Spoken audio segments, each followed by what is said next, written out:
Sir, सबसे पहले तो आपका ग्रामीण भूमि चैनल पे स्वागत है। बहुत बहुत आपका नमस्कार। आप यहाँ पर गांव में नरेंद्र जी के जो सरपंच बने हैं, आप इनके सरपंच पद के बनने के सेलिब्रेशन में आप इनको आशीर्वाद देने आए हो, आप इनको मोटिवेट करने आए हो कि इनके किस तरीके से अपने कार्यकाल में काम करना चाहिए। चलो बेटा, तो आप अपना नाम बताओ जरा। सुचिता सर। सुचिता, उम्र कितनी है? 14 साल। बहुत बढ़िया। सबसे पहली बधाई तो आपको कि इतनी छोटी उम्र में आप ये काम शुरू कर रहे हो पत्रकारिता का।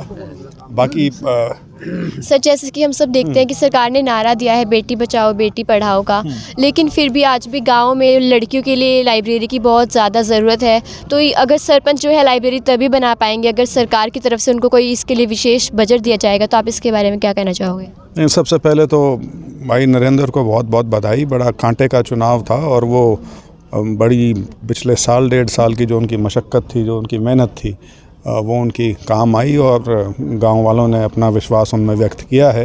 नरेंद्र को और गांव के सभी लोगों को बहुत बहुत बधाई। और मेरा संदेश तो यही है कि एक बार जब चुनाव ख़त्म हो जाता है तो उसके बाद आदमी को जो चुनाव की राजनीति है उससे ऊपर उठ के गाँव के विकास के काम करने चाहिए। और जितना कोशिश करेगा सरपंच, जितनी भागदौड़ करेगा, जितना ज़्यादा अधिकारियों से और अफसरों से मेल मिलाप बना के रखेगा, उतना ही ज़्यादा काम गांव के वो करवा सकता है। लेकिन गांव के काम सुचारू रूप से हों, उसके लिए गांव में जो एक शांति का माहौल है, एक आपसी सौहार्द का जो माहौल है, वो होना बहुत ज़रूरी है। और जहाँ तक आपने जो बच्चियों के बारे में या लड़कियों के बारे में कहा, वो तो बड़ी स्वाभाविक सी चीज़ है कि अब सरपंच बने हैं तो अपना दायित्व निभाएंगे और कौन सी ग्रांट कहाँ से निकालनी है वो भी सीखनी पड़ेगी। तो बाकी मुझसे तो ये मेरा नरेंद्र से करीब अब 4-5 साल का जुड़ाव है। उससे पहले तो मैं नौकरी में था खुद असल में। तो मेरे से इसकी जो भी मदद ये मेरे से चाहेगा, जिस भी स्तर पे कहीं भी बात करनी होगी, किसी भी दफ्तर में किसी भी अधिकारी से, उसमें जो भी मदद होगी मैं अपनी तरफ से पूरी करूँगा। सर, जैसा कि हम सब देखते हैं कि कुछ गांव में सिर्फ जूनियर लेवल के स्कूल्स होते हैं और लड़कियों को बाहर कॉलेजेस के लिए भी पढ़ाई करने के लिए जाना होता है। वो 2-3 घंटे तक बसेस के इंतज़ार में खड़ी रहती हैं।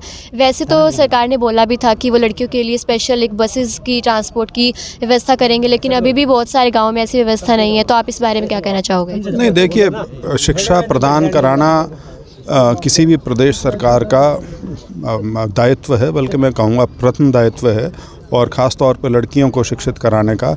लेकिन कई बार जो संख्या बल है उसकी वजह से स्कूल छोटा रह जाता है। लेकिन फिर भी प्रयास यही होना चाहिए कि जो ट्रैवलिंग टाइम है, मतलब जो बच्चे जिस गांव से और जिस स्कूल में पढ़ने उनको जाना है उच्च शिक्षा के लिए, ख़ास तौर पर यदि सीनियर सेकेंडरी की बात है या कॉलेज की बात है, तो वो इतना दूर ना हो कि बच्चे उससे पीछे हट जाएं पढ़ाई से। तो निसंदेह सरकार का हमेशा प्रयास रहता है और कहीं पे भी कोई कमी आती है, मेरा तो अभी तक तजुर्बा ये रहा है कि जब भी जिला के रोडवेज़ अधिकारी से बात की जाए, यदि गांव वाले इकट्ठे मिलकर जब भी रिप्रेजेंट करते हैं, आम तौर पे बसों की सुविधा बच्चों के केस में ज़रूर मुहैया करवा दी जाती है अगर स्कूल थोड़ी दूरी पे पड़ता हो। लेकिन अगर नहीं भी है तो बिल्कुल उसका प्रयास होना चाहिए कि जो डिस्टेंस है, जो अंतर है किसी भी स्कूल में और गांव में, वो कम से कम हो। वो इतना ना हो कि आदमी को सफ़र ज़्यादा करना पड़े।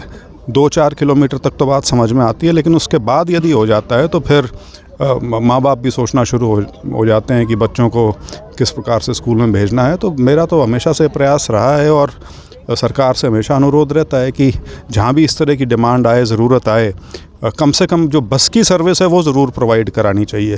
क्योंकि स्कूल में, गांव में स्कूल किस स्तर का हो वो तो उस बात पे भी निर्भर करेगा कि उस गांव में बच्चे कितने हैं, पढ़ने वाले कितने हैं। तो ज़रूरी नहीं है कि हर गांव में सीनियर सेकेंडरी स्कूल हो सके, और उसमें तो संख्या बल जो है वो ज़रूरी चीज़ है।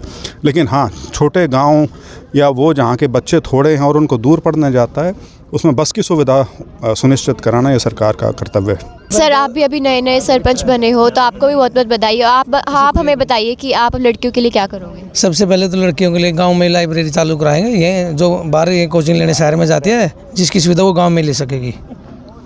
और कुछ नहीं करोगे?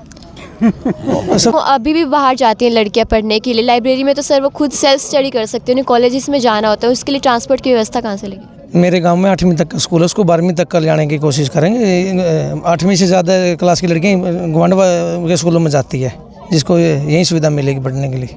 सर कॉलेजेस की लड़कियों को तो बाहर जाना होता है ना, उनके लिए जब तक वो स्कूल अपग्रेड नहीं होता गांव का, तब तक सरपंच साहब ये प्रयास करेंगे कि बस सर्विस जो है वो सुचारू रूप से चलती रहे।